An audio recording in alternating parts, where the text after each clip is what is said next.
Sebelumnya di Battletrack The Heaven, Xiaoyan telah dianggap Bai Qing sebagai duri di halaman dalam, sehingga Xiaoyan dihampiri Bai Qing tepat di depan pagoda pembakaran api. Namun hal itu terhenti atas kedatangan salah satu wanita terkuat di halaman dalam.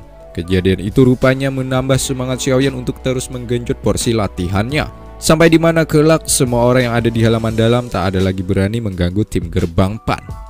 Kemudian Xiaoyan pergi ke lantai 4 dengan niatan bisa berkultivasi dan mendapatkan sebuah kekuatan baru. Bukannya berjalan mulus, melainkan ia harus berhadapan dengan Jono, karena Xiaoyan telah dianggap merebut tempat pelatihan Jenny. Nah, jadi di episode ini sangat menarik coy, sebab Xiaoyan tak ada kata ampun untuk memberi pelajaran terhadap Jono. Yo, langsung saja kita katakan bersama-sama, dan film pun dimulai.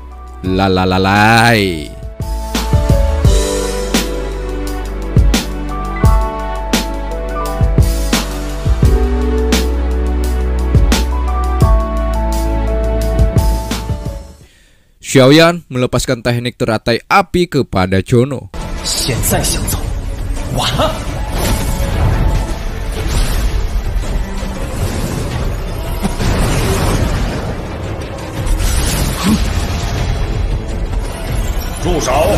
Ya, ada tetua He yang menyuruh menghentikan kejadian ini, sehingga Xiaoyan sempat menarik lagi serangan barusan. Meski begitu, efek teratai api ini begitu amat menakutkan. Jono hanya terkena percikannya saja coy, sudah mengalami luka serius. Apalagi jika Xiaoyan menyerangnya dengan kekuatan penuh, pastilah Jono akan menemui ajalnya. Tetua He kemudian menanyakan masalah apa yang telah terjadi.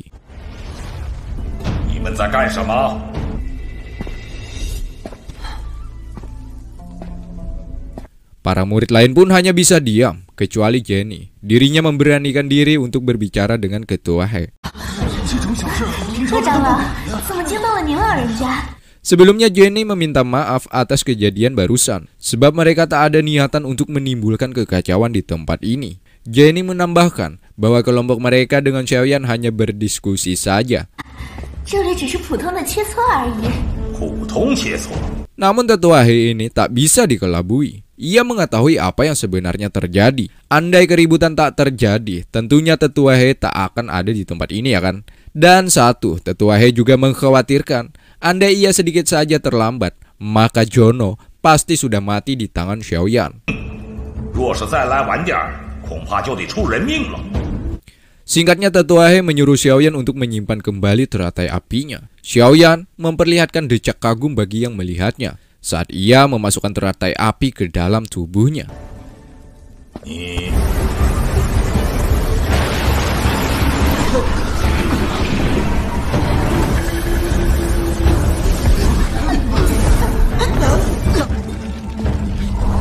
Kemudian Tetua He meminta penjelasan terhadap mereka apa yang sebenarnya terjadi.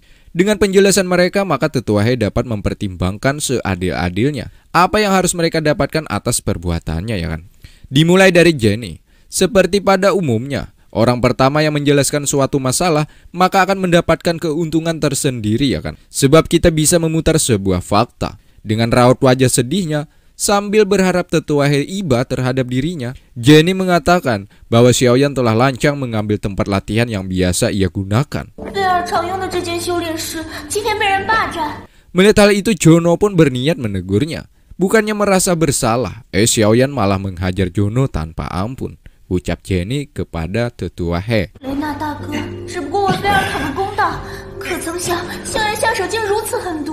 Mendengar itu, Tetua He belumlah percaya sepenuhnya, sebab itu tadi hanya dari pihak pertama. Untuk meyakinkan sebuah kebenaran, Tetua He mempersilahkan Xiaoyan untuk menjelaskan tentang hal ini.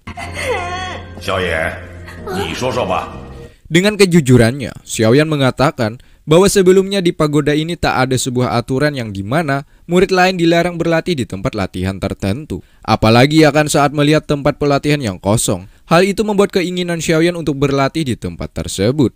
Nah, ketika Xiaoyan lagi asik-asiknya berlatih, Jono malah menggedor pintu tanpa permisi. Tentulah hal itu membuat siapapun pasti terganggu. Jono malah marah kepadanya.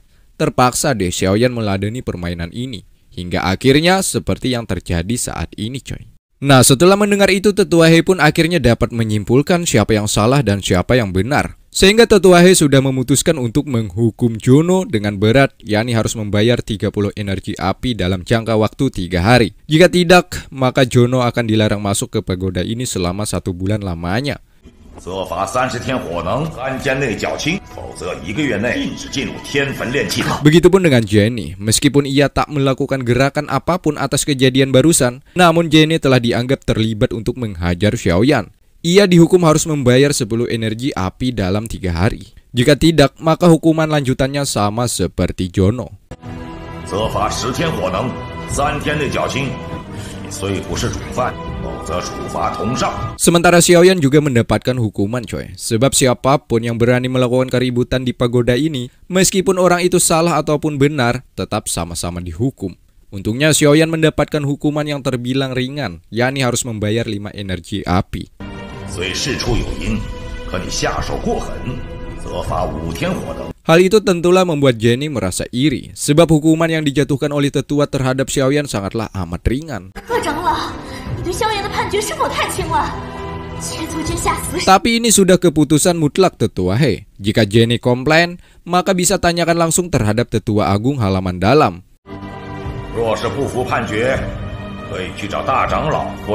Mendengar itu pun Jenny hanya bisa diam dan tak berani lagi membantah keputusan Tetua He.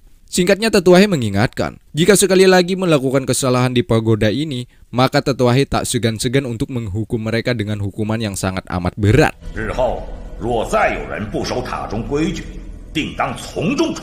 Sebelum mereka berpisah, Jenny mengatakan kepada Xiaoyan kejadian ini. Ia akan terus mengingatnya. Tambah satu lagi dong musuh Xiaoyan. Bukannya takut, Xiaoyan membalas, andai Jenny bukan seorang perempuan, maka ia tak menahan diri lagi untuk menghajarnya. Bahkan melebihi dari perbuatan Xiaoyan terhadap Jono sebelumnya. Menakutkan.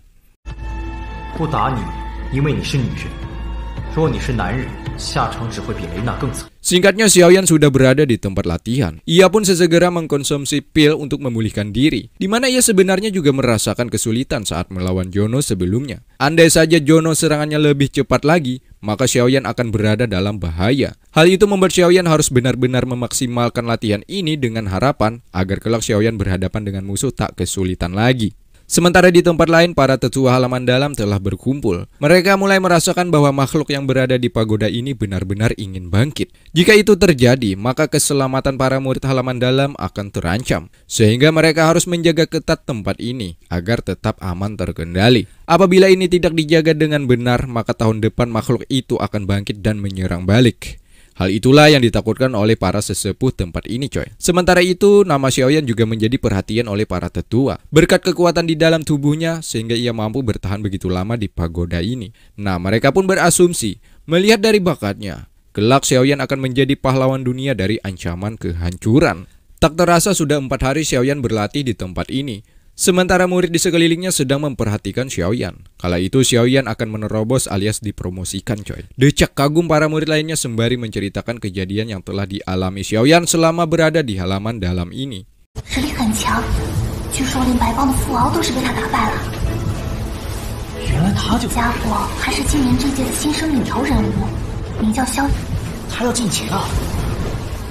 Dengan kegigihannya, Xiaoyan berhasil menerobos.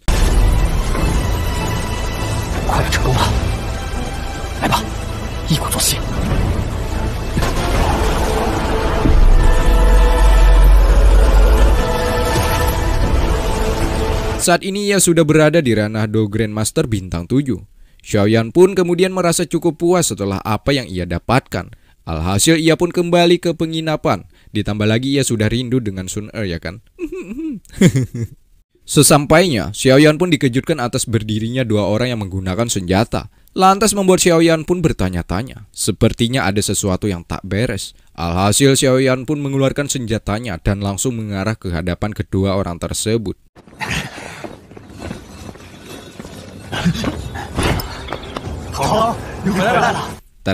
Ternyata mereka adalah anggota baru tim Gerbang Pan, di mana kedua orang ini langsung memberikan penghormatan terhadap ketuanya Xiaoyan. Alasan kenapa mereka ingin bergabung dengan tim Gerbang Pan dikarenakan mereka kagum dengan kehebatan Xiaoyan. Bukan 2 orang ini saja coy, masih ada beberapa anggota lain lagi yang setiap saat berjaga di penginapan mereka. Hal itu tak luput dari bantuan Sun Er, sehingga mereka mudah diterima di tempat ini. Singkatnya, Xiaoyan pun menemui Sun Er. Xiaoyan sangat kagum atas perbuatan Sun Er barusan. Berkatnya lah membuat beberapa murid lainnya jadi ingin bergabung dengan tim ini. Sun Er pun menyangkal akan hal itu, sebab ini semua tidak luput dari kehebatan ketua Xiaoyan. Kemudian Xiaoyan pun diberikan lencana yang sengaja didesain langsung oleh Sun Er untuk tim Gerbang Pan.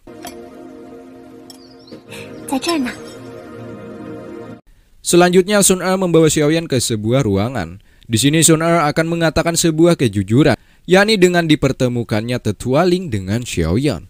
Melihat hal ini tentulah Xiaoyan sangat terkejut. Sebab selama ia berada di kota Jianan, Tetua Ling lah yang selalu mengawasi juga melindungi Xiaoyan. Ya, itu semua atas perintah dari Sun Er coy terhadap Tetua Ling.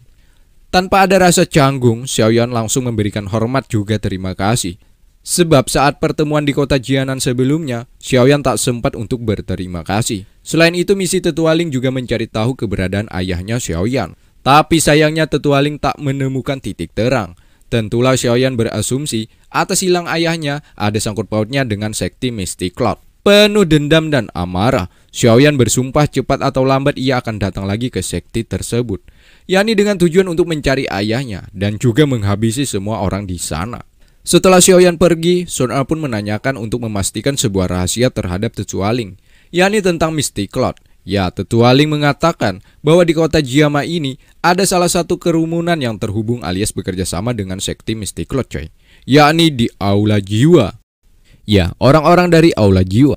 Lantas Sun Er menanyakan kepada Tetua Ling bagaimana sekti Mystic Cloud bisa terjerat dengan mereka.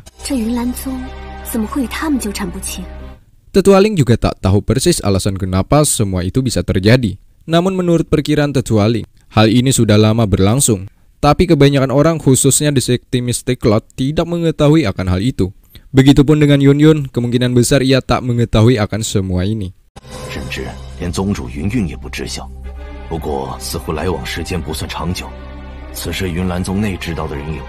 Atas apa yang dijelaskan oleh Tetua Ling, membuat Sun Er semakin memantapkan keyakinannya. Atas hilangnya Tuan Xiao alias ayahnya Xiaoyan ada hubungannya dengan sekti Mystic Cloud.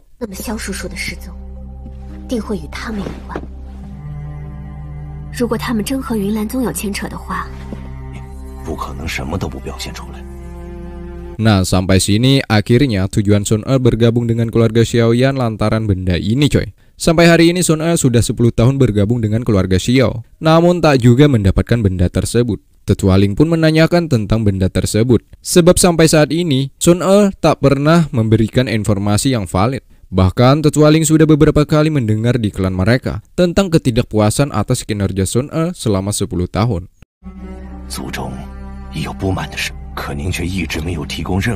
Sontak saja membuat mata Sun Er menyala berwarna kuning. Hal itu sudah cukup menggambarkan bahwa Sun Er sudah melenceng dari tugasnya. Ya benar, mungkin karena sebuah rasa cinta, sehingga Sun Er mengurungkan niat awalnya. Alasan kenapa klan Sun Er ingin mendapatkan benda itu masih belum dijelaskan secara rinci coy. Entah itu demi kebaikan atau kejahatan. Sun Er memindah pembicaraan, yakni dengan merahasiakan atas kerjasamanya sekti Mystic Cloud dengan Aula Jiwa. Begitupun dengan Tetua Ling, ia selalu patuh akan perintah dari Sun Er. Sementara di lain tempat ada Xiaoyan sedang murung. Ia tak tahu di mana keberadaan ayahnya. Berkat benda inilah, yakni benda yang dicari oleh klan Sun Er, sehingga bisa merasakan bahwa nyawa ayahnya masih selamat, namun tidak dengan keberadaan juga keadaannya. Saat itulah Sun Er datang secara tiba-tiba. Sun Er melihat benda yang ia cari selama ini. Lantas Sun Er pun menanyakan alasan kenapa Xiaoyan bisa memiliki benda giok peninggalan Kaisar Kono Tosei. Xiaoyan pun menjawab, "Kau mengenali benda ini?" Sun Er pun langsung mendekati dan menanyakan kembali dari mana Xiaoyan mendapatkan benda tersebut. Xiaoyan dengan jujur mengatakan, saat keluarga pindah, tetua memberikannya kepada Xiaoyan, dan tetua menyuruh untuk menyimpan benda ini.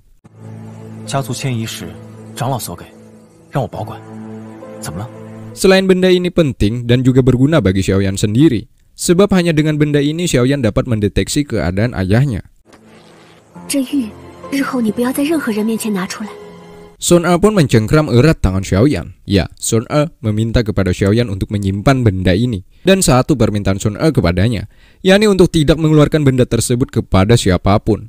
Jika ada yang melihat benda ini, maka nyawa Xiaoyan akan berada dalam bahaya.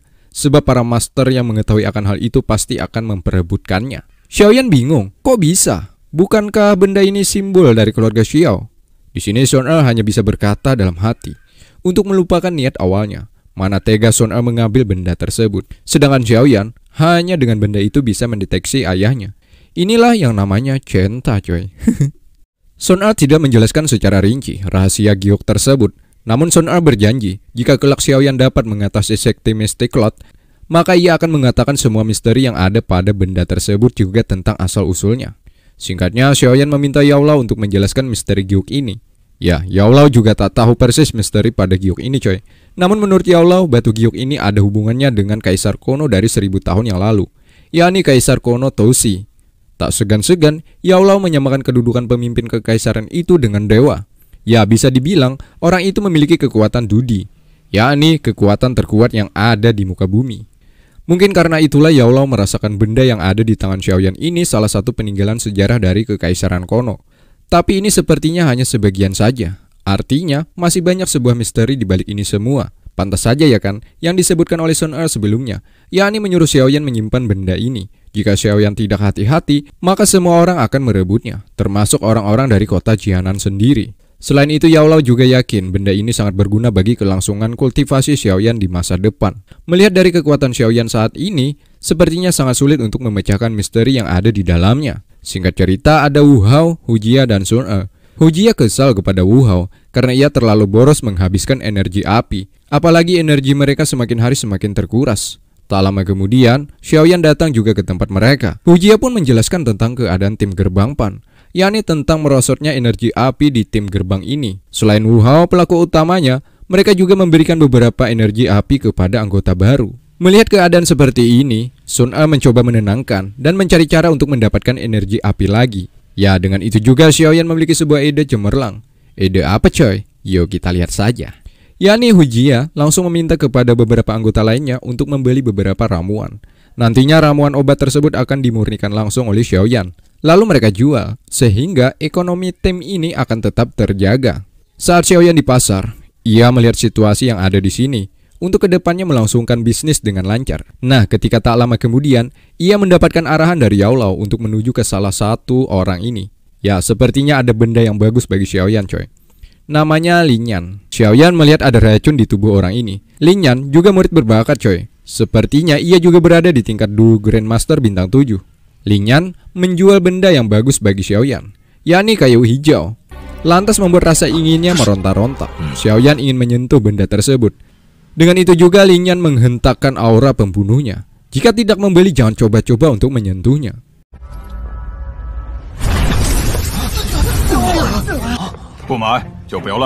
Ya, racun api yang ada di tubuh Lin Yan ini membuat emosi seseorang tak bisa dikontrol lagi. Di sini sempat Xiaoyan meminta kepada Lin Yan untuk menukarkan benda tersebut. Sebab menurut Xiaoyan, tarif yang dipatok oleh Lin Yan sangatlah mahal. Hal itu rupanya membuat Lin Yan tersinggung. Bahkan ia tak mendengarkan nego dari Xiaoyan. Akibat racun api, emosi tak bisa dikontrol. Lin Yan menyerang Xiaoyan.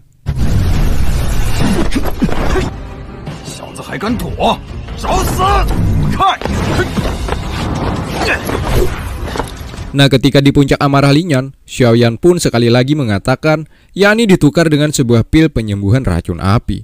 Seketika tangan Lin Yan terhenti.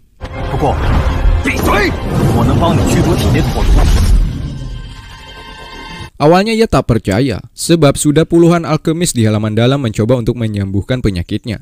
Namun nihil, percuma saja. Xiaoyan pun mengeluarkan api dari tangannya. Selain itu, Xiaoyan juga memberikan obat kepada Lin Yan untuk menenangkan keadaannya saat ini. Nah, hal itu sedikit banyaknya membuat Lin Yan mulai percaya. Tapi dengan satu syarat, jika Xiaoyan ingin mendapatkan kayu hijau ini, maka ia harus menyembuhkan juga memberikannya 100 energi api. Ya, lantas Xiaoyan menolak. Ia pun kemudian mencoba melangkahkan kakinya untuk pergi.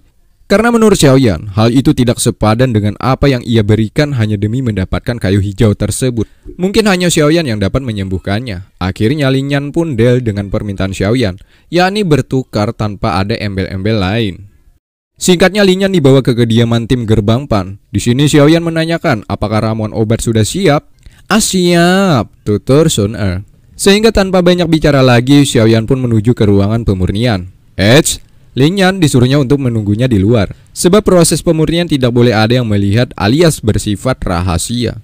Sementara Lin Yan menunggu di luar, Xiaoyan langsung memurnikan ramuan yang sudah dibeli anggota lainnya di pasar. Selain membuatkan pil untuk Lin Yan, Xiaoyan juga membuat pil untuk mereka jual.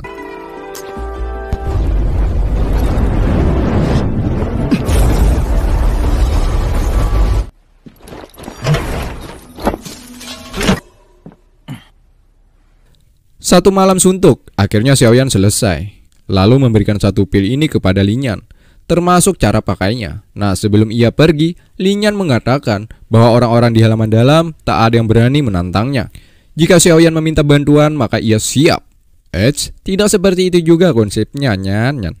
Xiaoyan hanya ingin kayu hijau saja, tidak yang lain. Singkatnya, di sebuah ruangan, Xiaoyan memperlihatkan pil yang sudah dimurnikannya.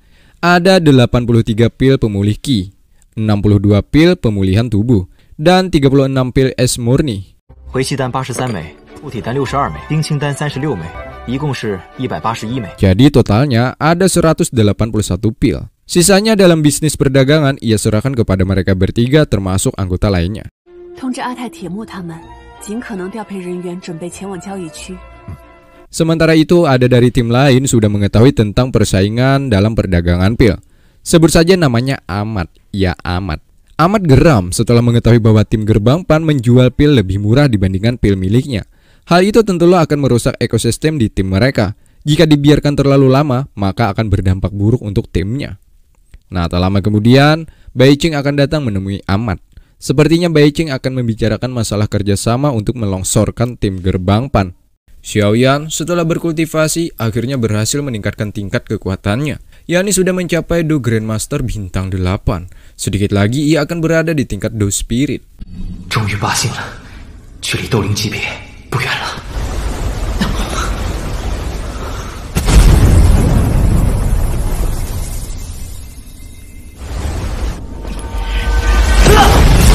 Sementara itu Xiaoyan telah melihat ular kecilnya sedang diam dan malas untuk beraktivitas. Hal itu tentulah membuat Xiaoyan berasumsi jangan-jangan Ratu Medusa sudah berada di titik yang ia tuju, yakni dapat mengambil alih ular pitun ini, alias sudah berada di tingkat Do Encaster. Jika itu terjadi, maka Xiaoyan akan menjadi korban pertamanya. Sebab Ratu Medusa pernah berjanji kepada Xiaoyan, jika kurang dari 1 tahun, Xiaoyan tidak mendapatkan keinginan yang dipintanya, yakni mendapatkan pil pencairan roh, maka jangan salahkan ia untuk bertindak kejam. 1年之后，若拿不出融灵丹，就别怪本王。我给你1年时间，但只会在你必死关头出手帮你摆脱麻烦。到那时，恐怕第一个就是拿我击倒。 Ya, kita tahu Ratu Medusa tingkatannya jika berada di Do Encaster, maka sudah dipastikan akan berada di atas kekuatan Xiaoyan saat ini. Itu semua sebuah kabar buruk ya kan? Apalagi Xiaoyan sampai saat ini belum mendapatkan benda yang diinginkan oleh Ratu Medusa. Di sela-sela kekhawatirannya itu, terdengar suara Yaolao mengatakan agar Xiaoyan tetap tenang. Sebab sebelum Ratu Medusa mendapatkan pil pencairan roh, jiwa aslinya tak akan bisa kembali seperti biasa. Meskipun Ratu Medusa dapat mengendalikan ular kecil ini, hal itu sepertinya sangatlah sukar coy. Jikapun itu terjadi, malahan akan menjadi beban di diri Ratu Medusa. 就算他得到了吞天蟒的躯体，那也只会成为他的累赘。他必须借助融灵丹，先将吞天蟒的灵丹。在他没有得到融灵丹之前，还不会对你放心吧？是。 Mendengar itu akhirnya Xiaoyan sedikit lega. Semoga saja yang diucapkan gurunya itu suatu kebenaran yang valid. Sementara itu di markas Gerbang Pan, mereka merasakan bangga atas prestasi yang ditorehkan oleh ketua Xiaoyan. Sebab berita atas kemenangan Xiaoyan melawan Jono tersebar luas. Hal itu membuat daya tarik terhadap beberapa murid lain untuk bergabung dengan tim ini. 薛师姐，那个林燕又来找头了。 Tak lama dari itu ada salah satu anggota mengatakan bahwa Lin Yan datang ke tempat ini. Hal itu sedikit banyaknya membuat Wu Hao dan Hu Jia merasa sedikit sinis. Dalam akhir-akhir ini, Lin Yan beberapa kali datang ke sini, namun Sun Er tak mempermasalahkan hal itu. Bagaimanapun, Lin Yan adalah murid kuat yang tak berada di bawah naungan siapapun, alias Lin Yan hanya beranggotakan 1 orang, namun tersebar di mana-mana. Tidak salahnya ya kan jika berteman dengan orang itu. 这林燕毕竟是强榜高手，并且没有加入任何，多个朋友也没什么坏处。那家伙这1个月多来多少趟了？等萧炎回来会通知他。 Ada geng putih yang dipimpin oleh Bai Qing sedang memporak-porandakan toko pil milik tim Gerbang Pan.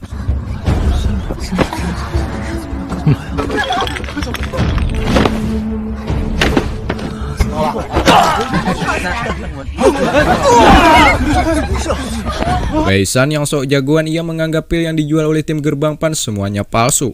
Maka dari itu mereka berupaya untuk menghancurkan sampai ke akar.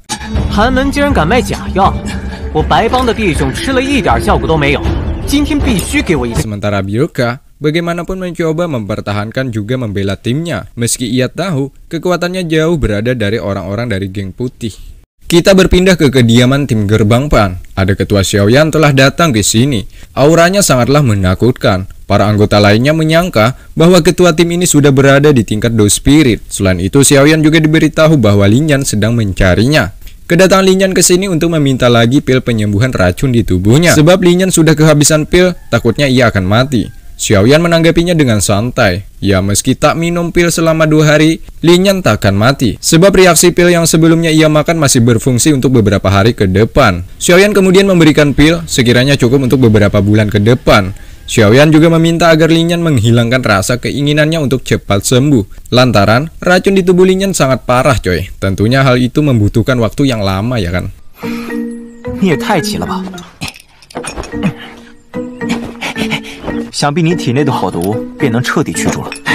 Sementara Xiaoyan menanyakan keadaan tim ini kepada Sun E. Selama Xiaoyan pergi berlatih, tim ini masih cukup aman terkendali. Namun, ada beberapa anggota baru yang dipersulit oleh geng putih.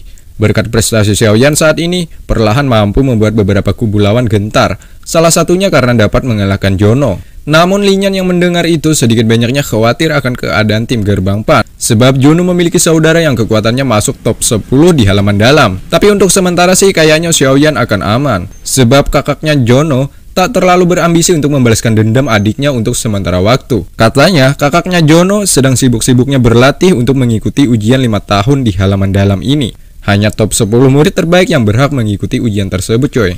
Alasan kenapa hanya ada 10 karena ini adalah ujian paling akbar di halaman dalam. Peserta tentunya mempersiapkan diri secara total. Apalagi hadiahnya yakni sumber api hati. 天坟炼气塔第8层的机会，接受星火本源断体。我怎么没听说过？这大赛和普通内院弟子无关。不过， Mendengar itu, Xiaoyan hatinya pun tergerak. Jangan-jangan sumber api hati yang disebutkan tersebut ialah Fallen Heart Flame.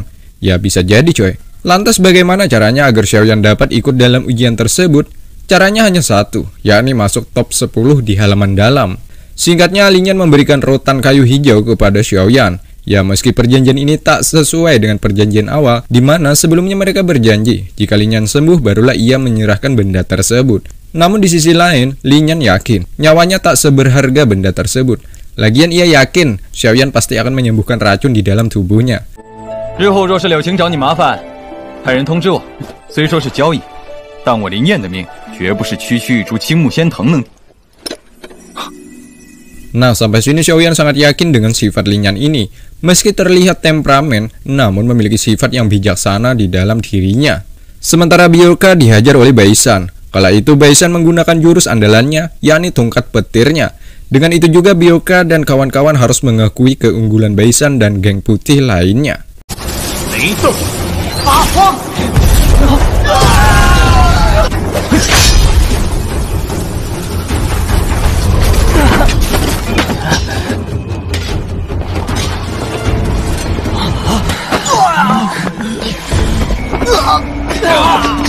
Kabar tersebut akhirnya sampai kepada Xiaoyan, di mana geng putih sudah memperkeruh bisnis dari tim Gerbang Pan. Mendengar itu Xiaoyan langsung cabut untuk mencari tim geng putih coy. Byorka mengancam bahwa ketua mereka akan datang. Ya tentunya membuat Bai Qing tergelitik.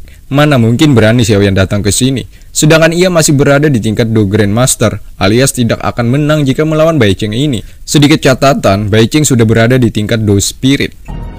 这小子还挺有种，可惜只是鸡蛋碰石头。不好了，萧炎！ Saat itulah Xiaoyan datang. Kala itu pedangnya mampu membuat beberapa dari geng putih merasakan dampak kekuatannya. 回来了。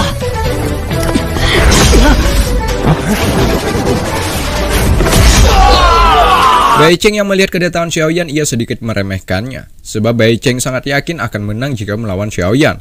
Sementara Xiaoyan geram lantaran Bai Cheng sudah sangat sering memprovokasi tim Gerbang Pan, sedangkan Gerbang Pan sebelumnya tak pernah memprovokasi geng putih, ya kan? Hal itu membuat Xiaoyan sangat yakin bahwa Bai Cheng telah melanggar aturan yang mereka buat. Padahal saat ini perjanjian mereka hanya berjalan 6 bulan lamanya.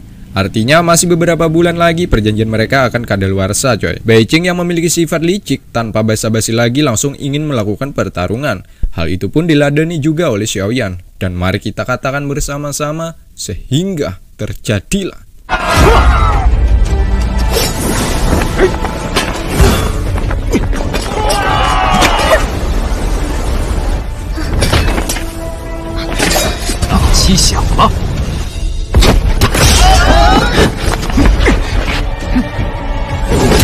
Kala di tengah ketegangan itulah datang Lin Yan yang membela tim Gerbang Pan, di mana Bai Cheng tak mampu alias tak berkutik dengan orang ini, coy. Lantas membuat Bai Cheng sangat murka terhadap Xiaoyan, sebab Xiaoyan selalu berlindung kepada orang-orang kuat di halaman dalam ini.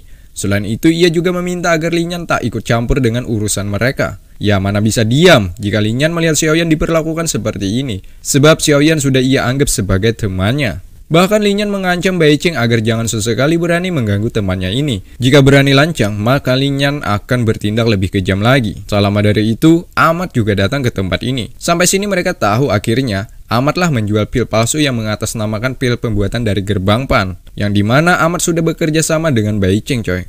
Di mana mereka ingin menggagalkan bisnis jualan pil dari tim Gerbang Pan, dikarenakan Xiaoyan sudah mengacaukan bisnis Ahmad yang berjalan sudah bertahun-tahun di halaman dalam ini. Lin Yan yang mendengar itu tentulah sangat marah. Ternyata inti permasalahan datang dari Ahmad yang memprovokasi Bai Cheng semakin marah kepada tim Gerbang Pan. Xiaoyan mencoba menenangkan Lin Yan.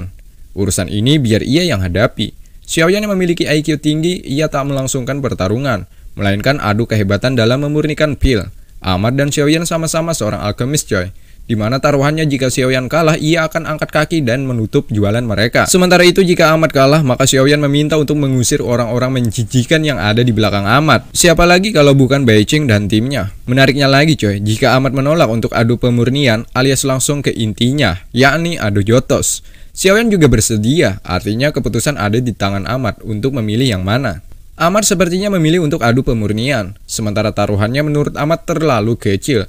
Jadi apa taruhannya? Entahlah. Perjanjiannya ialah Ahmad meminta Xiaoyan untuk memberikan 3 resep pil jika kelak ia kalah. Pada akhirnya tim Xiaoyan juga Ahmad dan semuanya kini berpindah tempat, yakni berada di depan rak pemurnian pil. Mereka akan adu kejeniusan dalam pemurnian pil, coy. Untuk memastikan pertandingan berjalan adil, mereka menghadirkan juri, yakni Tetua Hao untuk memandu jalannya pertandingan hari ini.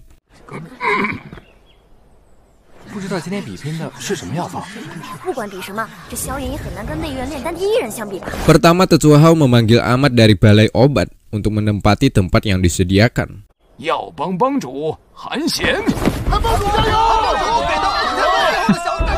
Orang-orang dari tim balai obat langsung menyemangati bosnya ini. Tidak lain tidak bukan untuk memberikan pelajaran terhadap murid baru, yakni Xiaoyan. Kemudian tetua memanggil Xiaoyan dari tim Gerbang Pan untuk menempati tempat yang disediakan.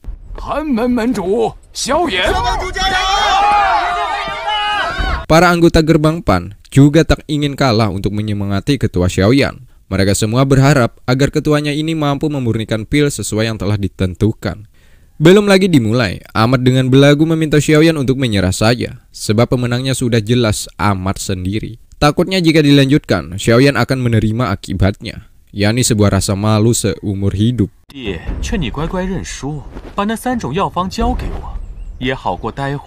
Namun Xiaoyan menanggapinya dengan dingin. Ia tahu pertandingan ini bukan sembarang pertandingan, coy. Melainkan ini pertandingan syarat akan makna. Tentunya pemenang pertandingan ini akan mendominasi perdagangan di kemudian hari, ya kan? Selama ini hanya tim balai obat lah yang mampu menguasai 5 lokasi. Nah, Xiaoyan berencana untuk mengambil alih itu semua, yakni dengan memenangkan pertandingan alkemis. Maka dari itu pusat perhatian akan teralihkan ke tim Gerbang Pan yang dipimpin oleh Xiaoyan. Hujia yang kala itu bersama Sun Er, ia sedikit khawatir akan pertandingan ini. Apalagi taruhannya sebuah resep. Hujia menganggap ini beresiko tinggi. Jika sampai Xiaoyan kalah, maka tamatlah riwayat tim Gerbang Pan.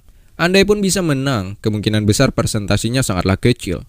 Namun Sun Er mencoba memastikan bahwa Xiaoyan memiliki cara tersendiri. Sebab di dunia ini kehidupan seseorang selalu bersama keuntungan dan kerugian yang berjalan secara berdampingan. Alias kita sebagai manusia tak bisa terhindar dari itu semua. Di balik itu semua, Sun Er selalu percaya terhadap lelakinya ini. Karena selama ini, Xiaoyan selalu berusaha yang terbaik untuk semua orang, khususnya dirinya sendiri. Sebelum memulai pertandingan ini, Tetua Hao memperlihatkan resep pil yang akan dimurnikan.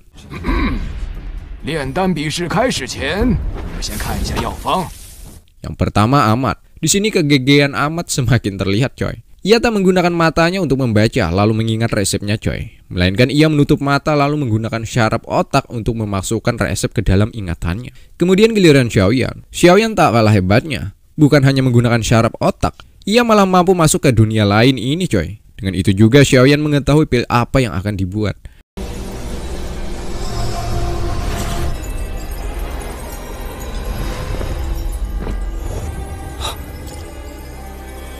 yakni menyempurnakan pil tingkat 5. Sementara Xiaoyan masih belum berada di tahap itu, coy. Lantas membuat semua orang yang mengetahui bahwa resep itu yang akan dimurnikan, semuanya pun terkejut. Apakah benar? Jangan-jangan ada kesalahan. Kok bisa-bisanya pertandingan menjadi seperti ini? Walaupun demikian, ia menganggap tetua ini berniat membuat masalah. Wu Hao menganggap tetua berada di pihak Amat, coy. Tapi sampai sini masih samar-samar. Apakah tetua ini adil atau tidak? Tetua menanggapi pertanyaan di benak para penonton dengan santuy, coy. Ia menganggap bahwa pertandingan ini harus dibuat secara serius, yakni dengan menyempurnakan pil tingkat 5. Pil itu bernama pil kekuatan naga.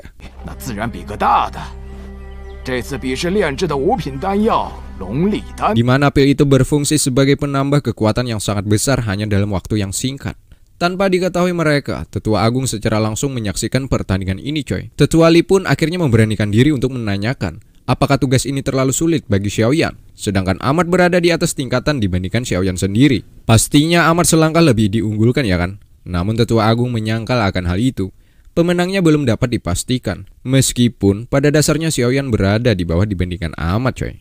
Kembali ke pertandingan, Tetua Hao memberikan aturan jalannya pertandingan, yakni dengan diberikannya 2 bahan ramuan. Siapa yang duluan dapat memurnikan pil, maka dialah pemenangnya. Di sini Amat bertanya, bagaimana jika mereka berdua gagal memurnikan sebuah pil? Apakah mereka berdua dianggap kalah? Tidak seperti itu. Tetua Hao akan menyeleksi lagi kualitas dari hasil kedua peserta ini. Siapa yang terbaik dari yang terbaik, maka dialah yang akan menjadi pemenangnya.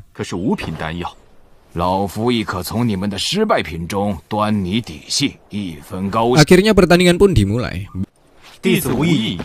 Baisan bertanya kepada kakaknya, apakah Amat bisa memenangkan pertandingan ini? Dengan pede, Baicheng mengatakan bahwa Amat akan memenangkan pertandingan ini. Sebab Amat salah satu alkemis terbaik di timnya dan juga di halaman dalam ini. Amat mengeluarkan tungku yang sangat mewah, sementara Xiaoyan hanya tungku biasa.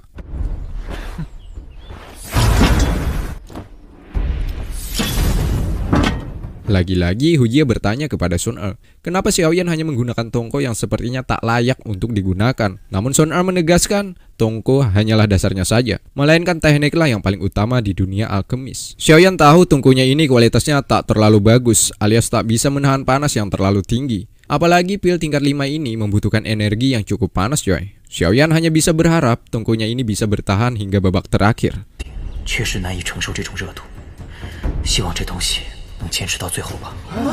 Sedangkan Amat lagi-lagi memamerkan kemampuannya, yakni dengan api ilusinya. Setidaknya dengan kemampuannya saat ini, mampu membuat beberapa penonton berdecak kagum. Xiaoyan tak ingin kalah. Ia mengeluarkan api surgawi, sehingga membuat Amat tak percaya setelah melihat keajaiban lawannya ini. Hanya orang-orang tertentulah yang dapat menguasai api surgawi alias api biru ini, coy.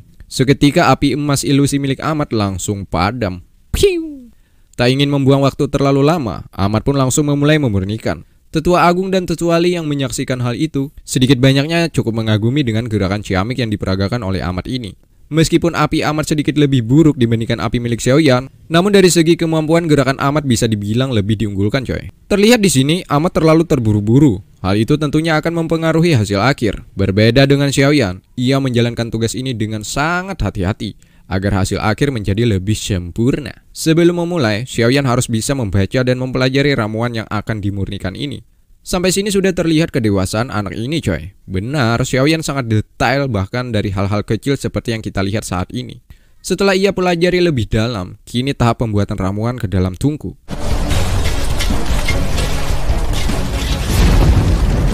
Timnya yang melihat ketua sudah memulai, mereka hanya bisa berdoa untuk kebaikan Xiaoyan.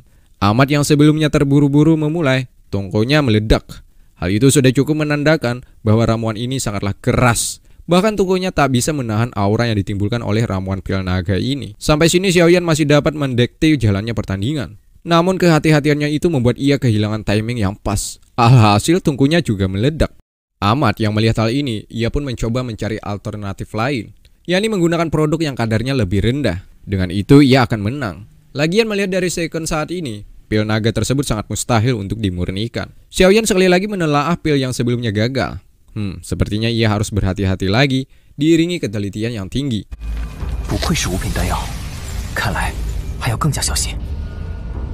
Xiaoyan pun mencoba untuk yang kedua kalinya. Sampai sini, aroma ramuan milik Ahmad lebih menonjol dibandingkan ramuan milik Xiaoyan. Dengan itu Bai Qing pun sangat yakin bahwa Ahmad akan menjadi pemenang dalam pertandingan ini.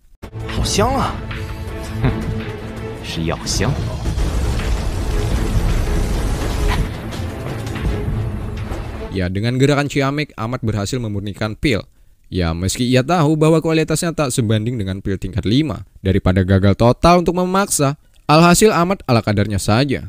Beberapa orang yang melihat hal itu tentunya merasa takjub. Hanya dengan waktu yang singkat, Ahmad dapat memurnikan pil. Sun Er tak mengkhawatirkan hal itu. Sebab ia tahu, pil naga jika berhasil dimurnikan, maka akan ada fenomena aneh muncul. Sementara Ahmad yang selesai memurnikan tidak menampakkan keanehan, ya kan? Artinya, Ahmad belum benar-benar memurnikan pil naga yang kualitasnya dibilang murni. Ahmad langsung mengantarkan hasil ramuannya ke Tetua Hao. Tetua yang melihat ini merasa gimana gitu. Gini amat ya ingin menang. Bahkan produk gagal pun ia antar ke sini, sembari berharap Xiaoyan akan gagal memurnikan pil tingkat 5 tersebut. Xiaoyan penuh dengan kepercayaan diri. Kali ini ia tak akan gagal untuk yang kedua kalinya. Bahkan Xiaoyan berhasil sampai ke tahap pemadatan.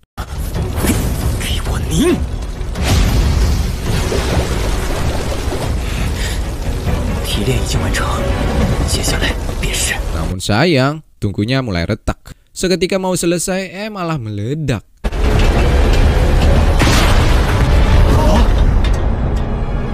Nah, dengan begitu juga, Ahmad dengan rasa percaya diri bahwa pemenangnya sudah dapat ditentukan. Ketika di puncak euforianya, bahkan sempat merendahkan Xiaoyan, Ahmad pun malu sendiri atas apa yang ia lakukan, coy. Dimana Xiaoyan berhasil membuat pil secara sempurna. Ya, fenomena anehnya ialah sebuah cahaya yang ditimbulkan pil ini. Dari segi bentuk warna juga aroma pil ini, sebuah pil naga yang sempurna. Dengan itu juga, Xiaoyan ditetapkan sebagai juara alias pemenang dalam adu alkemis.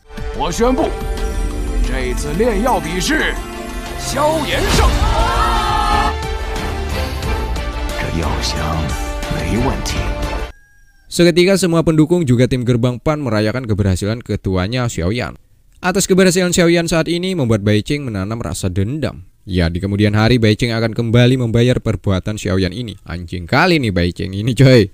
Bukannya sudah kalah, malah mau ngegas aja nih. Hajar. Sedangkan para tetua tidak salah menilai bahwa Xiaoyan ini adalah pemuda berbakat. Bahkan dirinya disamakan dengan seseorang yang kekuatannya berada di Duking, bahkan Do Emperor. Hal itu dikarenakan Xiaoyan telah berhasil memurnikan pil tingkat 5. Setengah bulan kemudian, ada beberapa murid terkuat sedang menghabisi monster iblis di hutan ini. Ada Hanyu, Lin Xin, dan Balmon. Belum diketahui misi mereka ini, coy. Sepertinya mereka berlatih untuk ujian terakbar di halaman dalam ini.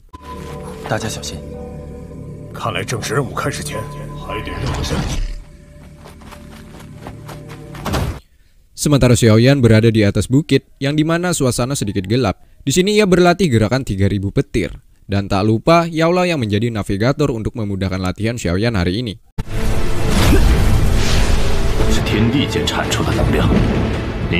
Di setiap langkah dan gerakan yang diambil oleh Xiaoyan, tak lepas dari perintah gurunya ini.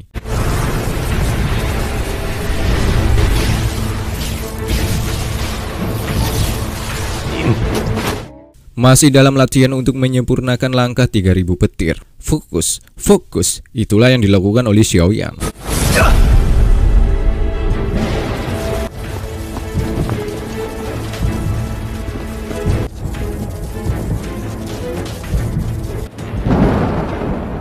Ya, usahanya pun berhasil. Xiaoyan berhasil dalam pemurnian.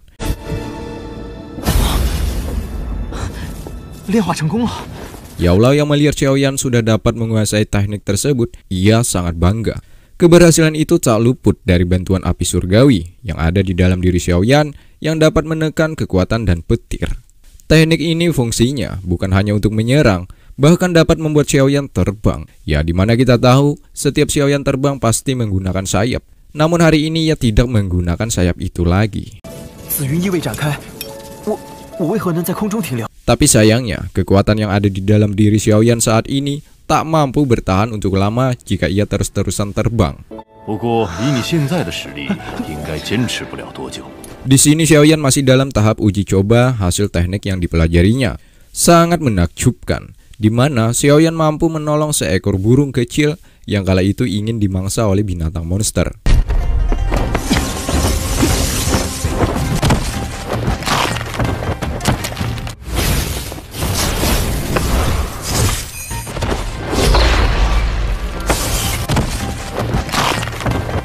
Bukan sekali itu saja, Xiaoyan juga beberapa kali mendapat sebuah halangan, yakni beberapa kali bertemu dengan binatang monster yang kekuatannya berbeda-beda.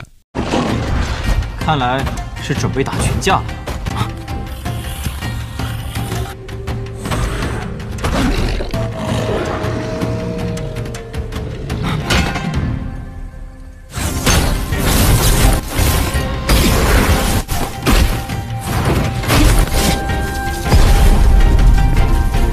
Setelah berhasil menaklukkan monster iblis, maka sudah dipastikan Xiaoyan 85% sukses dalam tahap uji coba ini.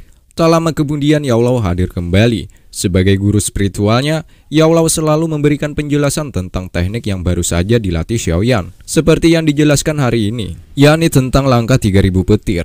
Teknik tersebut dibagi menjadi 3 tahap. Pertama, kilatan petir, kedua, kejutan petir, dan 3 yang utama, yakni 3000 petir.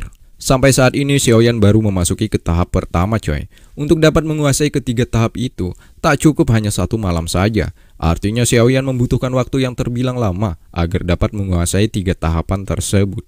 Sementara di lain tempat ada Hanyu dan lainnya. Sepertinya mereka melihat sebuah jejak akan keberadaan sesuatu yang bagus bagi tubuh, di mana kompetisi terakbar di halaman dalam hanya menghitung bulan saja. Sekitar 4 bulan lagi maka kompetisi itu akan dimulai. Nah, jika mendapatkan sesuatu yang mereka cari saat ini, maka akan menguntungkan bagi mereka saat di kompetisi nanti. Namun usaha mereka sempat ternodai atas hadirnya binatang monster tingkat tinggi. Ya, dialah penjaga tempat ini.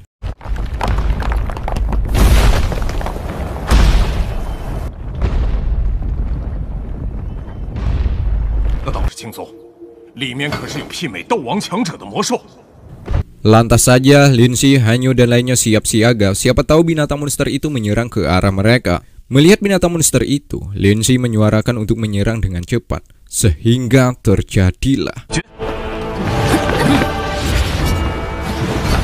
Scene berpindah, ada Xiaoyan lagi-lagi menunjukkan bahwa dia adalah pemuda berbakat, di mana sedikit demi sedikit Xiaoyan semakin mahir dengan teknik barunya.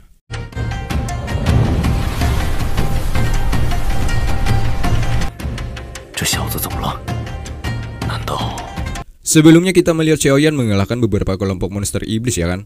Kemungkinan besar itulah yang dicari oleh Hanyu dan lainnya. Tapi untungnya Xiaoyan sudah duluan yang mendapatkan itu semua. Pastinya dengan itu, Yao Lao sangat yakin seiring waktu berjalan, Xiaoyan akan menemukan jati dirinya yang asli, alias mendapatkan teknik yang sesuai kriteria Xiaoyan sendiri.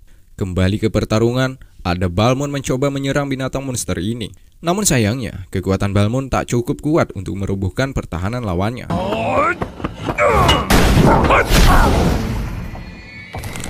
Sebaliknya, malahan Balmond yang harus terlempar akibat mendapatkan serangan telak sang monster. Hanyu pun juga ikut untuk membantu Balmond. Nah, sementara Balmond kembali bangkit, menggunakan gadanya, setidaknya monster ini merasakan oleng.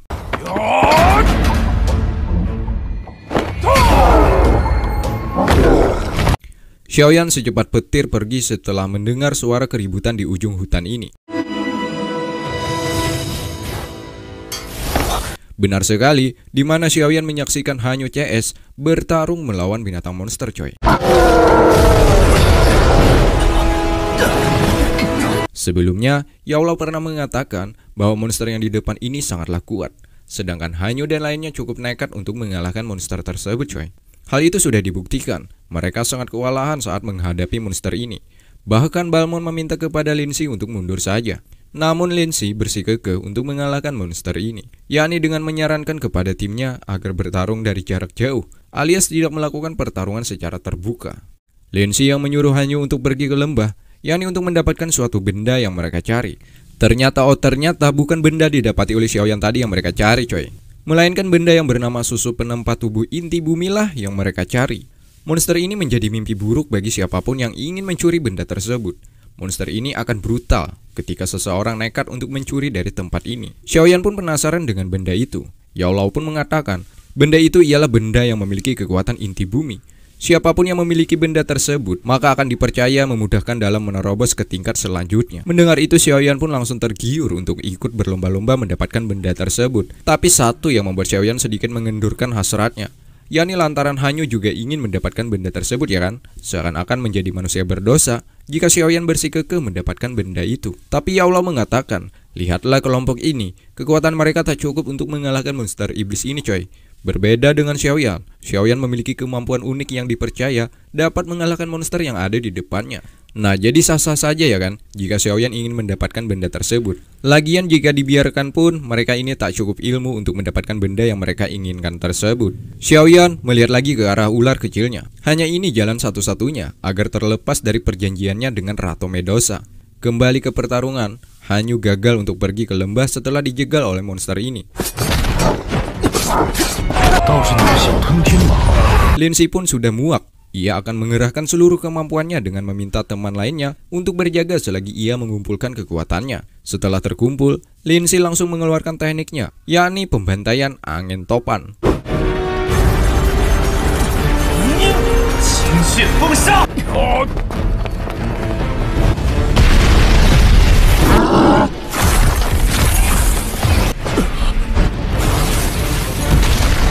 Mengejutkan, di mana monster itu terlempar setelah mendapatkan serangan dari Linzi. Dengan begitu mereka sangat yakin sudah dapat menaklukkan monster tersebut. Hanyu menyarankan agar sesegera mendapatkan benda yang mereka cari, ya kan? Takutnya jika terlalu lama monster itu akan bangkit kembali. Wadidaw, ketika mau pergi, monster ini bangkit kembali dengan aura yang lebih menakutkan dari sebelumnya.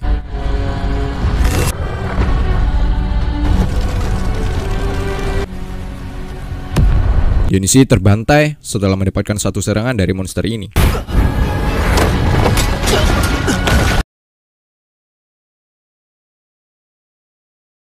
Nah, di saat Hanyu ingin diserang oleh monster ini, secepat kilat, Xiaoyan menolong dan menyelamatkan Hanyu dari hantaman sang monster.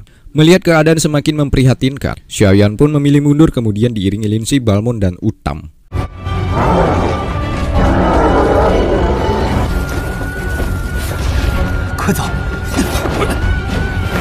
Singkatnya, Xiaoyan sudah berada di dalam hutan yang sekiranya aman dari monster.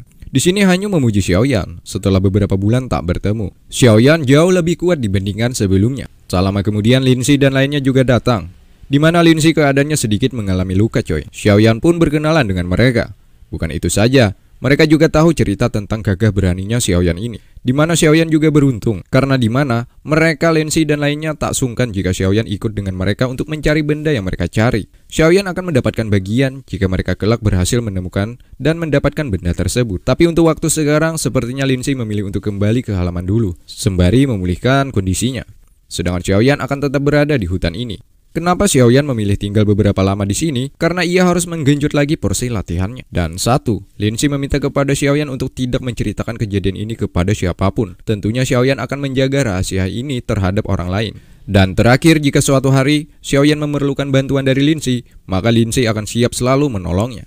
Sedangkan Hanyu memberikan sebuah perhatian kepada lelaki ganteng ini, yakni meminta Xiaoyan untuk berhati-hati saat berada di dalam hutan ini. Xiaoyan kembali mendatangi tempat di mana monster bersembunyi. Ya, kedatangannya ke sini mungkin saja Xiaoyan ingin lebih duluan mendapatkan benda yang Mimin jelaskan barusan. Sebelumnya, ia memberikan pil kepada ular kecil ini.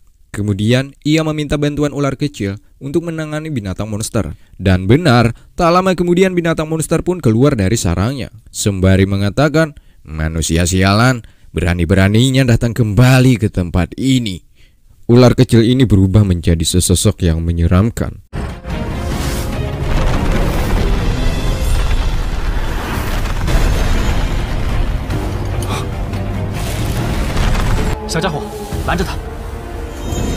Ya, dia ditugaskan untuk menghadang laju binatang monster ini. Selagi Xiaoyan ingin mengambil benda yang dijaganya itu, monster ini tentunya mengamuk ya kan, setelah melihat ada seseorang yang ingin masuk ke sarangnya. Namun serangan monster itu bisa dipatahkan oleh kekuatan ular ini.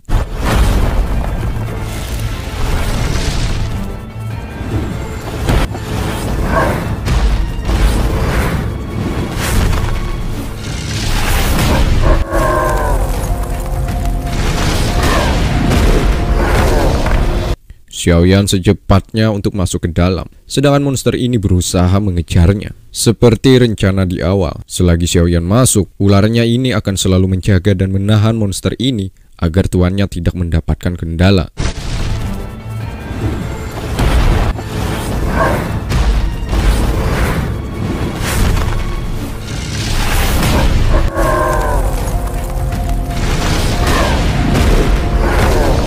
Yaolau mencoba meyakinkan Xiaoyan bahwa ia akan baik-baik saja. Karena Yaolau tahu betul dengan kekuatan ular kecilnya itu, sekiranya monster tersebut tidak dapat mengalahkannya.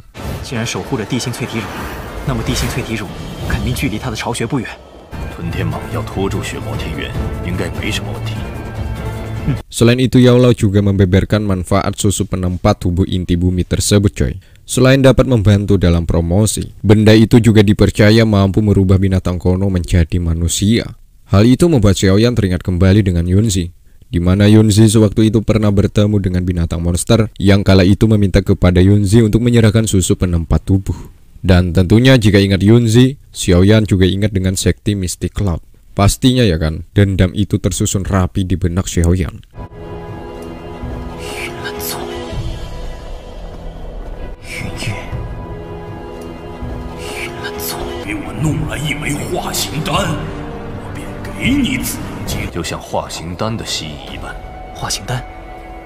Singkatnya, Xiaoyan sudah berpijak di depan sarang binatang monster. Dari auranya, Xiaoyan yakin benda yang ia cari tak jauh dari sini. Terlihat bangkai berserakan di mana-mana, menandakan bukan Xiaoyan saja yang ingin mencuri susu penempat tersebut. Namun sayangnya mereka gagal.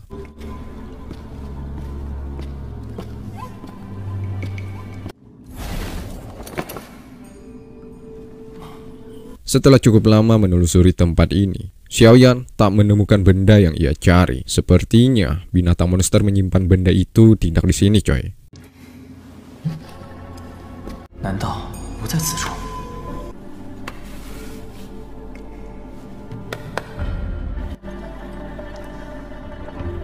Tak lama dari itu, Xiaoyan seperti menemukan titik terang, yakni dengan jatuhnya bulu sang monster. Ya, sudah dipastikan bahwa ada tempat tersembunyi di dalam sini.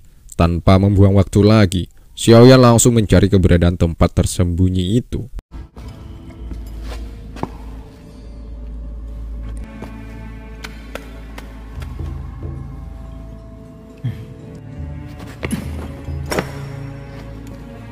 Untuk yang kedua kalinya, Xiaoyan menemukan kembali bulu sang monster. Tentunya keyakinan itu hadir di dalam diri Xiaoyan bahwa tempat yang ia cari berada di sini. Menggunakan teknik angin, tempat itu pun langsung terbuka.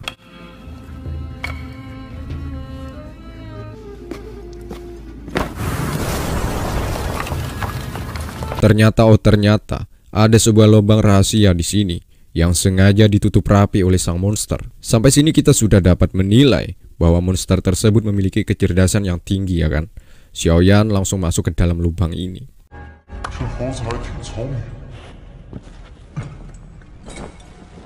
Sementara ular ini masih melangsungkan pertarungan melawan monster. Terlihat sang monster sangat kewalahan menghadapi kejeniusan sang ular. Monster ini juga beberapa kali mendapatkan serangan telak yang dilepaskan oleh sang ular, coy.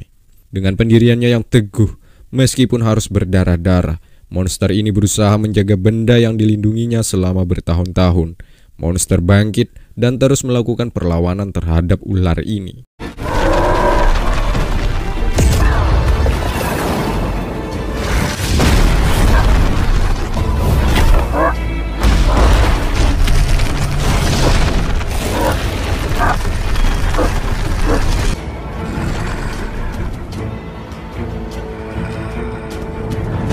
sang ular menggunakan teknik bisanya untuk menyerang monster. Dengan timing yang pas, sang monster mampu membekukan bisa tersebut menjadi sebuah kristal. Kemudian terjadilah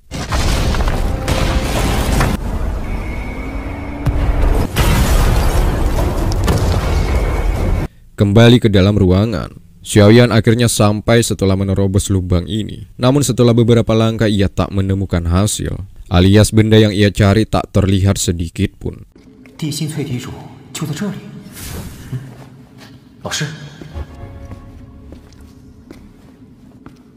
Berkat bimbingan Ya Allah, akhirnya Xiaoyan menuruti keinginan sang guru dan ketemulah benda yang ia cari. Dari aroma, Xiaoyan sudah merasakan benda ini sangat menarik.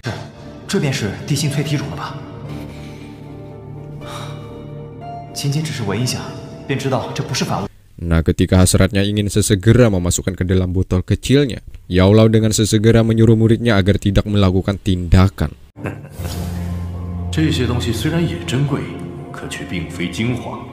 Karena benda yang asli bukan di sini, Ya Allah pun kemudian membawa Xiaoyan ke atas, yakni ke inti di mana susu ini lahir. Ya Allah langsung menggunakan sedikit trik agar Xiaoyan dapat membuka tempat ini. Benar sekali, benda alias susu penempa yang di sini lebih jauh murni ketimbang yang di bawah. Sebab susu di bawah sebelumnya hanyalah susu hasil saringan saja, atau biasa disebut dengan susu bercampur. Bahkan menurut Ya Allah, orang lain pun bisa saja tertipu dengan susu yang di bawah itu. Sama seperti Xiaoyan sebelumnya ya kan. Andai tidak ada Ya Allah, mungkin saja Xiaoyan juga mendapatkan susu yang telah tercampur itu.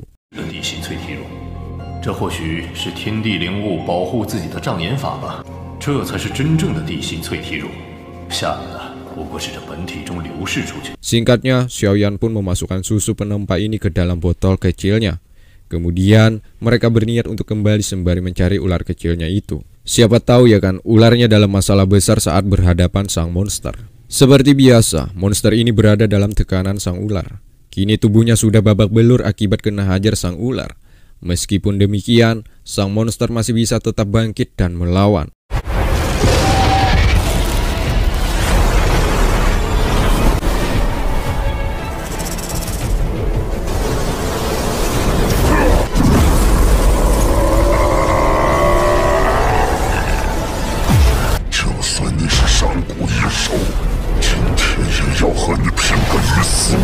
Tak lama kemudian datanglah Xiaoyan ke hadapan pertarungan ini. Ya, Xiaoyan takjub setelah melihat kemampuan ular kecilnya mampu membuat sang monster kewalahan ya kan. Karena misi Xiaoyan sudah selesai, ia pun menyuruh ular kecilnya untuk menghentikan pertarungan, kemudian pergi dari tempat ini. Sementara sang monster sungguh merasa kesal. Sudah dikalahkan sang ular, benda yang ia jaga selama ini telah berhasil dicuri oleh pemuda yang bernama Xiaoyan. Singkatnya, Xiaoyan sudah berada di sebuah bukit. Sebagai rasa terima kasih terhadap ular ini karena membantunya untuk mengambil susu penempa, Xiaoyan akan memberikan hadiah, yakni makanan favorit sang ular. Namun sesuatu mengejutkan hadir saat di sini, di mana sang ular berubah menjadi wujud aslinya. Siapa lagi kalau bukan Ratu Medusa. Hal itu sedikit banyaknya membuat Xiaoyan sangat terkejut ya kan. Kok bisa Ratu Medusa hadir di saat-saat seperti ini? Xiaoyan akhirnya ingat bahwa hari ini adalah akhir dari perjanjian mereka, di mana Xiaoyan sebelumnya pernah berjanji akan menemukan pil pencairan roh untuk Ratu Medusa. Tapi nyatanya Xiaoyan sampai saat ini belum menemukan benda yang diinginkan Ratu Medusa tersebut. Tidak ada kompromi lagi, Ratu Medusa berpegang teguh pada janjinya. Jika dalam beberapa tahun Xiaoyan tidak menemukan benda tersebut, maka sebagai bayarannya Xiaoyan akan mati. Kekuatan yang ditimbulkan oleh Ratu Medusa sangat kuat, sehingga membuat Xiaoyan tak bisa berbuat apa-apa lagi selain hanya meminta kepada Ratu Medusa untuk membicarakan kembali tentang janji mereka. Xiaoyan berjanji akan sesegera mendapatkan benda yang bernama pil pemurnian roh untuk sang ratu. Namun sudah terlambat. Kini Ratu Medusa ingin sesegera membunuh Xiaoyan karena tidak menepati janjinya. Untungnya ada Ya Allah hadir menolong muridnya ini. Setelah melihat roh jiwa ada di diri Xiaoyan, Ratu Medusa pun juga menyadari dari awal mereka bertemu bahwasanya Xiaoyan ini memiliki seseorang di belakangnya, sehingga kekuatannya di luar nalar. Yao Lao meminta kepada Ratu Medusa untuk tidak menyakiti muridnya ini. Jika bersikukuh, maka Yao Lao akan bertindak tegas terhadap Ratu Medusa. Meski ia hanya sebatas jiwa, namun bisa saja membuat Ratu Medusa akan kesusahan. Yao Lao mengingatkan sekali lagi kepada Ratu Medusa agar tidak melakukan hal gegabah terhadap muridnya Xiaoyan. Jika tidak, maka jangan salahkan Yao Lao lagi. 你若嫌待在他身边憋屈，大可直接离去。我并不想与你有何冲突，只是我的弟子。 Yao Lao juga memberi keringanan jika Ratu Medusa ingin tetap tinggal ataupun pergi dari kehidupan Xiaoyan, maka ia tak akan melarang. 你若嫌待在他身边憋屈，大可直接离去。 Mana mungkin Ratu Medusa tetap berada di samping dan menjaga Xiaoyan untuk terus-menerus, sementara Xiaoyan telah mengingkari perjanjian untuk mendapatkan pil pencairan roh. Ratu Medusa menganggap bahwa Xiaoyan lelaki yang tak bisa dipercaya. 如今他却将约定忘得一干二净，这等不守信之人，留之何用？我与他有个约定，若我保他在云山手中安然无恙。 Yao Lao yang melihat Ratu Medusa semakin tinggi darah, akhirnya ia pun memutuskan untuk mencarikan pil pencairan roh dalam 1 tahun ke depan. Tujuan Yao Lao ini agar Xiaoyan tidak diapa-apai, dan satu yang paling utama, selama Ratu Medusa berada di samping Xiaoyan, maka keselamatan muridnya ini akan terus terjaga keamanannya. 这样吧，我保证1年内将成品融灵丹给你。事情拖成这般，也不能全怪他。 Namun Ratu Medusa menolak karena mereka sebelumnya pernah berjanji seperti itu. Tapi kenyataannya, Xiaoyan belum juga menepati janjinya. Sekali lagi Yao Lao memberikan saran agar Ratu Medusa menerima tawaran untuk yang kedua kalinya. Lagian selama perjanjian Xiaoyan dan Ratu Medusa, kedua orang ini pernah sama-sama saling melanggar aturan. Jadi tidak salahnya untuk melakukan perjanjian kedua, dengan harapan kedua belah pihak tidak melanggar aturan seperti sebelumnya. 那次的约定，双方都有违反，自然是不作数。 Jika Ratu Medusa tetap menolak, maka Yao Lao tak tahu urusan lagi. Yao Lao menyuruh Ratu Medusa untuk mencari orang lain agar mencarikan pil tersebut untuknya. 如此的话，那你便去找他人炼制融灵丹吧。 Merasa dipermainkan, Ratu Medusa pun semakin marah. Ia langsung menyerang Yao Lao. Begitupun dengan Yao Lao, ia meladeni permainan Ratu Medusa ini.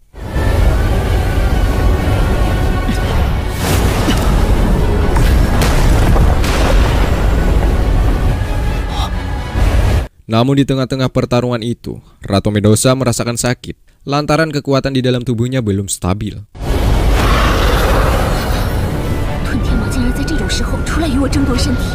Tidak ada pilihan lain lagi bagi Ratu Medusa. Akhirnya, ia pun menyetujui dengan perjanjian kedua dengan Yao Lao. Karena Ratu Medusa tahu jika melawan Yao Lao dalam adu kekuatan, maka sudah dipastikan kondisinya akan semakin buruk. Tapi Ratu Medusa mengingatkan kembali, jika sekali lagi mengingkari janji ini, maka ia akan benar-benar menghabisi Xiaoyan.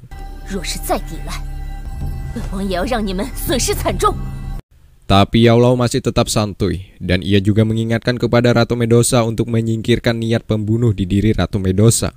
Jika itu terjadi selama setahun ini, maka Yao Lao tak segan untuk membakar Ratu Medusa saat dalam tahap evolusinya itu.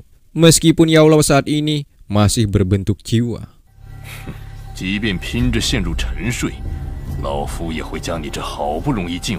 Pada akhirnya, Ratu Medusa kembali menjadi ular kecil yang imut dan jinak. Sementara Xiaoyan, ia tak lupa berterima kasih kepada guru Yao Lao. Berkatnya lah nyawa Xiaoyan terselamatkan atas ancaman kematian dari Ratu Medusa.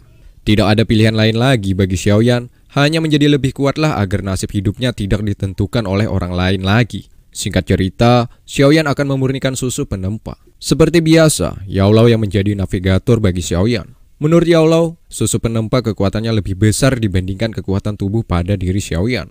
Sehingga hanya dapat melalui tulang sumsum pada diri Xiaoyan untuk memurnikannya. Itu pun, jika tulang belakang Xiaoyan tak kuat, sama saja percuma coy. 放心吧，老师。 不可能直接口服，以髓炼骨的方式将其炼化。 Xiaoyan dengan keyakinan tinggi bahwa ia dapat melalui proses ini tanpa perlu mengkhawatirkannya. Setelah melihat keyakinan Xiaoyan begitu tinggi, Yao Lao langsung memulai proses pemurnian, yakni dengan ditandainya satu tetes susu penempa. Agar lebih efektif lagi, Yao Lao juga menambahkan obat lain.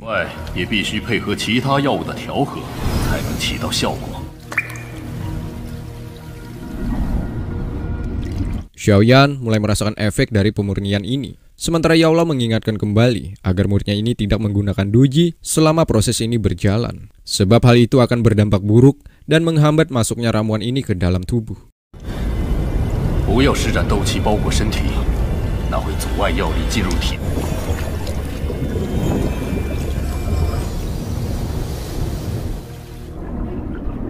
Xiaoyan mulai merasakan sakit yang begitu dahsyat. Yao Lao berusaha menyemangati muridnya ini agar bisa menahan rasa sakit itu. Karena kita tahu ya kan, setelah hujan terbitlah pelangi.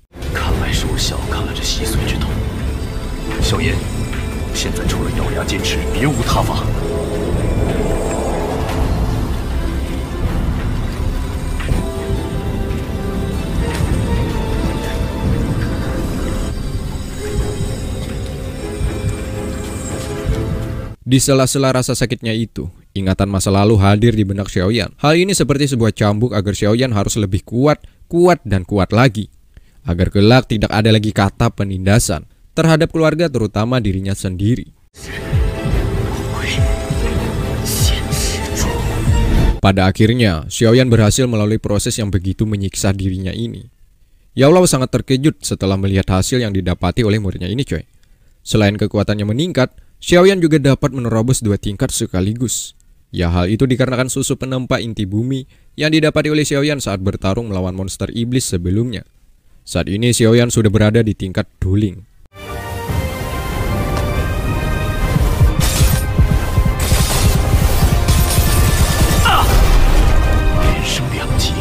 Kita berpindah ke tempat lain, tepatnya di arena. Ada Bai Cheng bertarung melawan Wu Hao. Sementara para pendukung Bai Cheng menyoraki bosnya sembari mengatakan, "Hajar bocah itu!"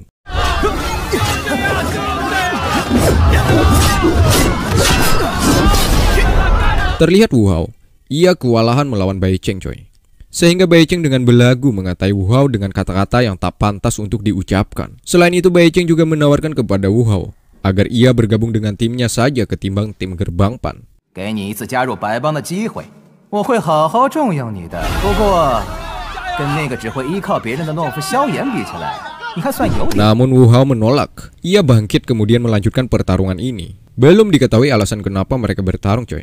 Sedangkan Hanyu dan lainnya sangat takjub atas dampak yang diberikan Xiaoyan. Sebab Xiaoyan baru saja berada di halaman dalam ini, ya kan? Sudah dapat menarik perhatian banyak murid untuk bergabung dengan tim Gerbang Pan. Sementara Balmond menceritakan tentang Xiaoyan yang ia tahu. Salah satunya mengalahkan beberapa murid senior halaman dalam.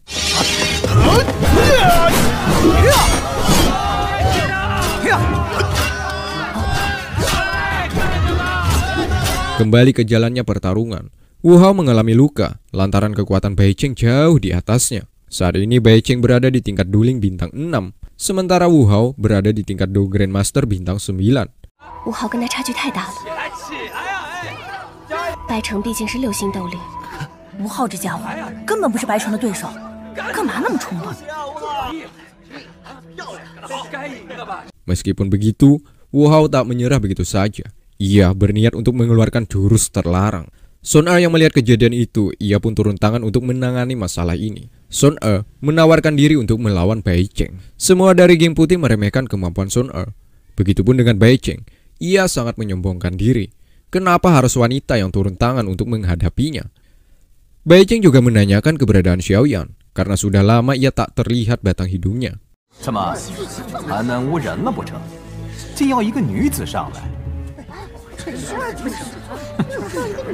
Namun Sun Er membalas dengan santuy, Xiaoyan tak harus turun tangan hanya untuk mengalahkan Bai Cheng ini. Hal itu rupanya membuat Bai Cheng semakin murka, sebab dirinya merasa dihinakan atas perkataan Sun Er barusan. Nah, ketika sama-sama melepaskan serangan itu, tiba-tiba Xiaoyan datang dengan menyerang Bai Cheng.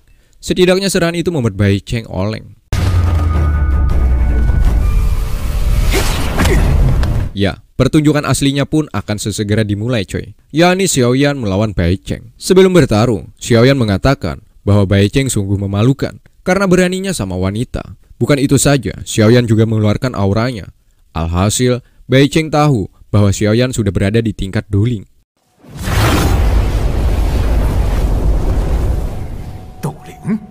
Hal itu tentunya membuat semua orang terkejut atas progres yang begitu menakjubkan ini. Tapi melihat kekuatan kedua orang ini masih ada kesenjangan coy. Karena kekuatan Xiaoyan masih di bawah Bai Cheng yang memiliki tingkatan dueling bintang 6. Namun kenyataannya di lapangan, kekuatan Xiaoyan masih dapat mengimbangi kekuatan dari Bai Cheng. Bahkan kecepatannya tak jauh beda dengan kekuatan yang memiliki bintang 6.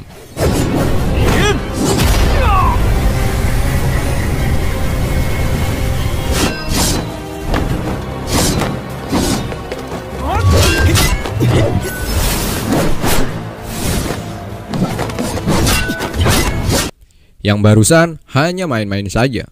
Xiaoyan sudah muak dengan tingkah laku Bai Cheng selama ini, sehingga Xiaoyan mengeluarkan teknik teratai apinya. Dan mari kita katakan bersama-sama, sehingga terjadilah